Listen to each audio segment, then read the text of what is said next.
আবার একটি কবিতা নিয়ে তোমাদের সাথে চলে এসেছি। আমি লাবণী বলছি। কি চিনতে পারলেন না তো? হ্যাঁ, আমি সেই লাবণী। দীর্ঘ ২৬টা বছর যেই নামে কেটেছে আমার জীবন, এখন এই নামটা মুছে গেছে বললেই চলে। আমার এক দাদু আমার নাম দিয়েছিল লাবণ্য। সেই লাবণ্য থেকেই লাবণী। তখন বুঝতে পারিনি নিজের নামের সৌন্দর্য। যখন বিবাহিত জীবনের পর ধীরে ধীরে যখন নামটি লুপ্ত হতে থাকলো, তখন বুঝতে পারলাম এই মহিমা। সত্যি মেয়েদের জীবন বড়ই অদ্ভুত।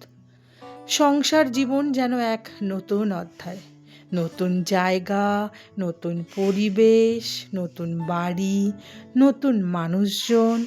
ধীরে ধীরে নিজের জন্মভূমিও কেমন পর হয়ে যায়। বয়স যখন 10, তখন এসেছিলাম বাবা মায়ের সাথে কলকাতা বেড়াতে।